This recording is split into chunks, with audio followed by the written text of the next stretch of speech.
Keith Urban isn't merely a performer, he's weather and wildfire in one. A player whose fretwork can whisper like silk and roar like thunder.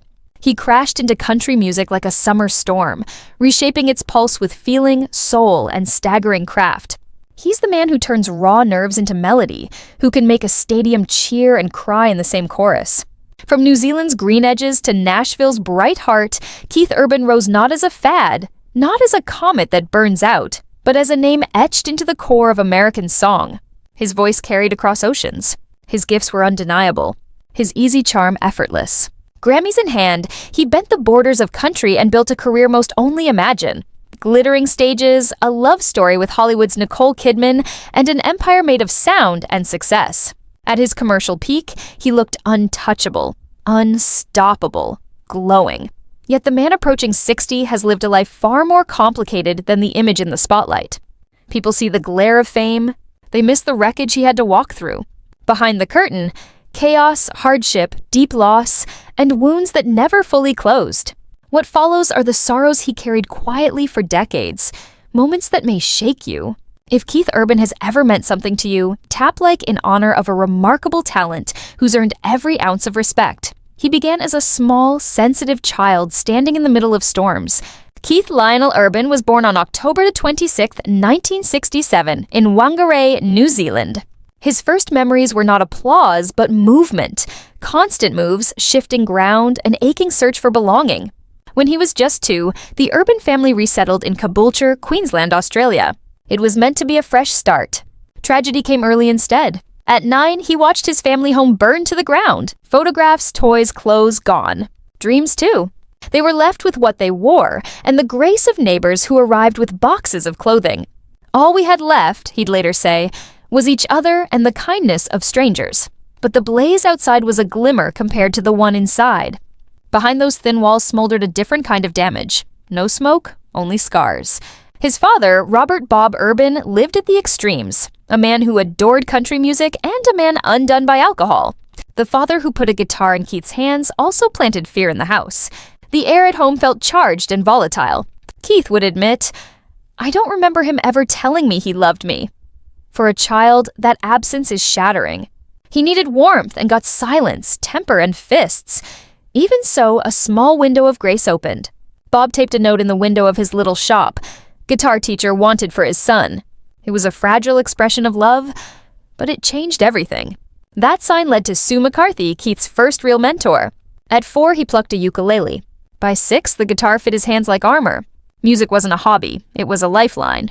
In a home ruled by moods and quiet dread, the instrument became his voice.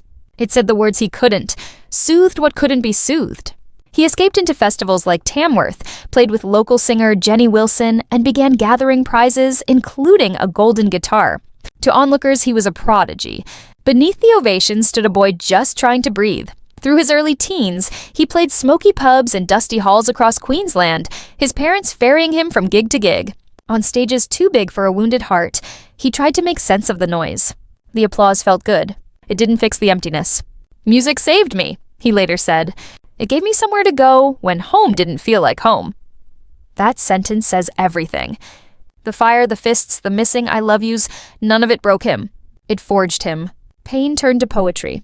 Bruises to rhythm, silence to sound. And that's where this story truly begins. Not on a glossy stage, not beside a movie star, but in the ash and after of a childhood clipped short. Keith Urban's path from gifted kid to global country force wasn't quick or easy. It was a long, grinding road lined with no's and held together by grit. After playing his way through a bruised childhood, his earliest stages were anything but glamorous. At 8, he was already hauling a guitar through small-town pubs and fairgrounds across Queensland, a little kid behind a big instrument. His parents, still reeling from the house fire and wrestling with their own storms, became accidental tour managers, driving, hoping, praying that music might save them all. He wasn't chasing stardom. He was trying to keep the lights on, inside and out. By 15, his gift was impossible to miss. Fingers like a virtuoso, a soul that sounded much older than the face. He popped up on TV, New Faces in 1983, and sang with Jenny Wilson, nabbing a coveted golden guitar at Tamworth. But the big doors didn't swing open. Inspired by players like Mark Knopfler and Lindsey Buckingham, he blended electric fire with country twang. His own sound, powerful but hard for the industry to slot neatly. He kept at it. A 1990 debut album in Australia via EMI barely rippled beyond home. For many, that would have been end credits. Not for him. In 1992, he jumped, no net, no plan B, to Nashville, Tennessee. It wasn't a move. It was a dare to destiny. I knew no one. I had no plan B, he'd say. Nashville did not lay out a welcome mat. Doors closed. Hard.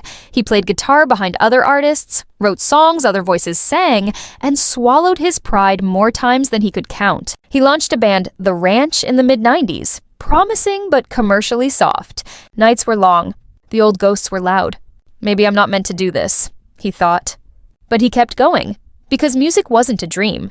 It was oxygen. Every empty bar, every song placed with someone else, every call that never came, each one hammered his resolve. He wasn't chasing fame. He was hunting freedom.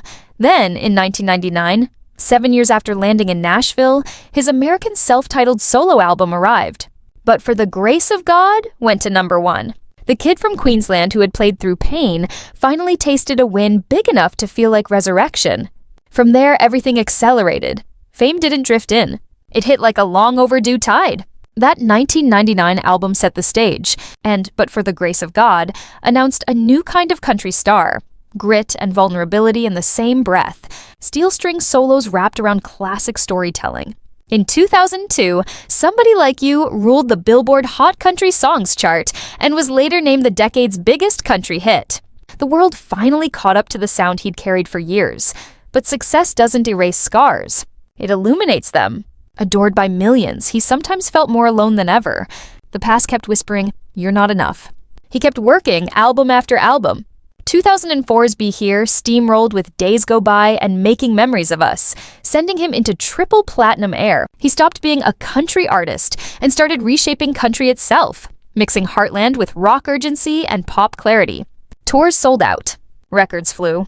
The trophies stacked, 4 Grammy Awards, 15 Academy of Country Music Awards, 13 CMA Awards. Big nights, bigger expectations.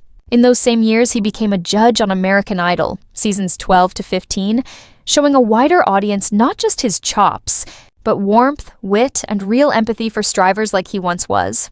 Amid the glow, he spoke honestly about how surreal it felt. How you can be drenched in light and still feel like that kid from Caboolture trying to earn a place. The mid-2000s weren't just artistically huge.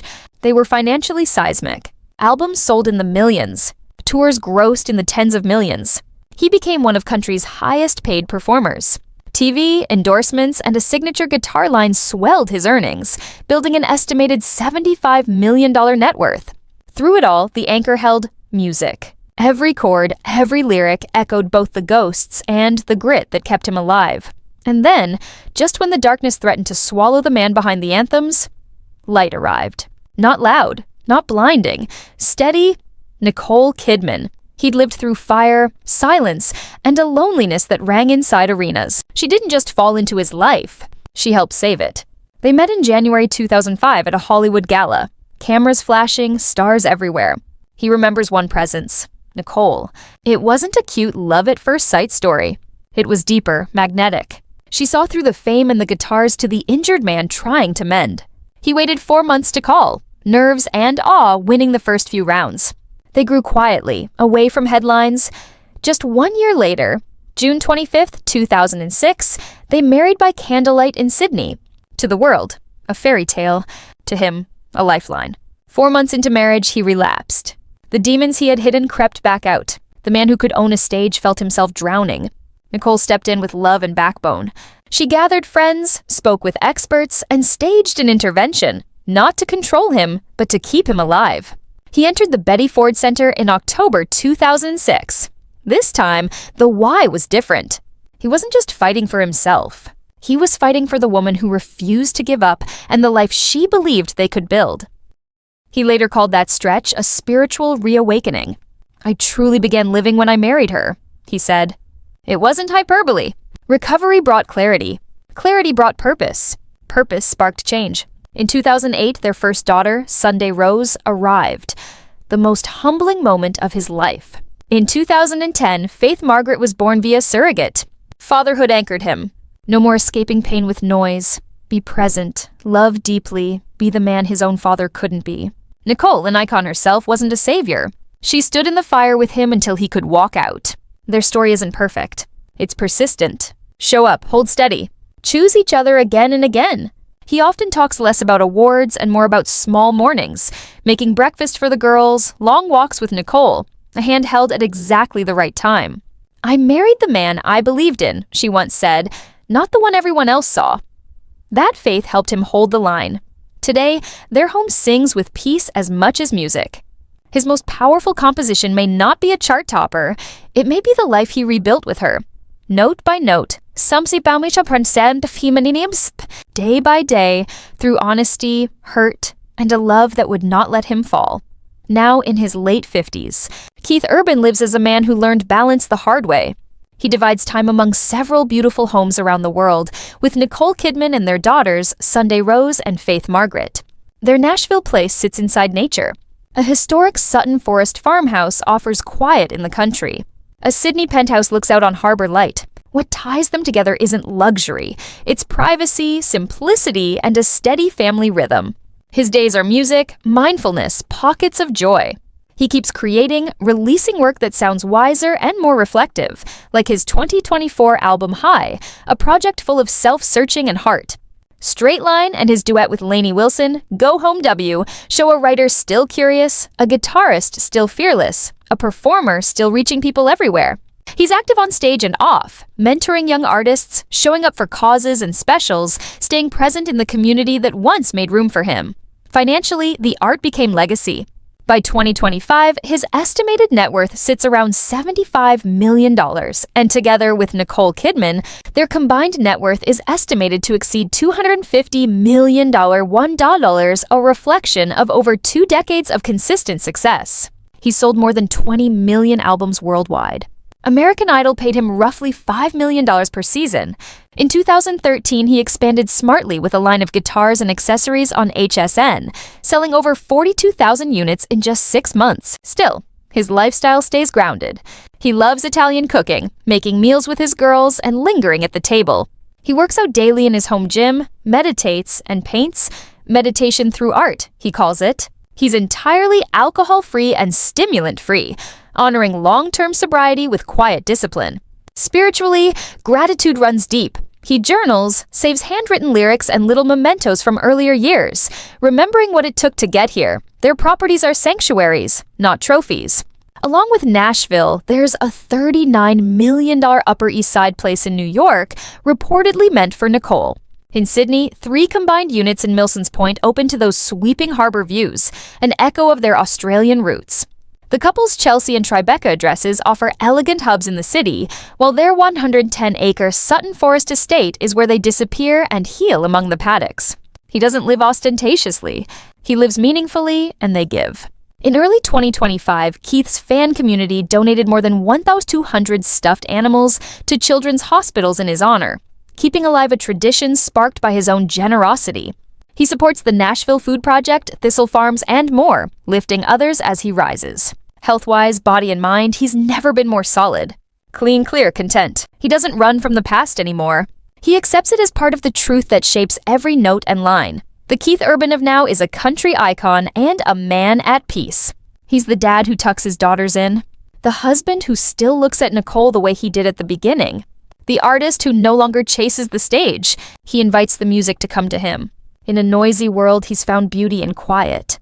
From that stillness, his legacy grows louder. He is not only a hitmaker. He's a portrait of resilience, a melody of healing, a soft-spoken rebellion against despair. If his story touched something in you, honor the journey, leave a like, subscribe, and help the echo carry. Because Keith Urban's story isn't just about songs. It's about what it takes to truly live and to truly overcome.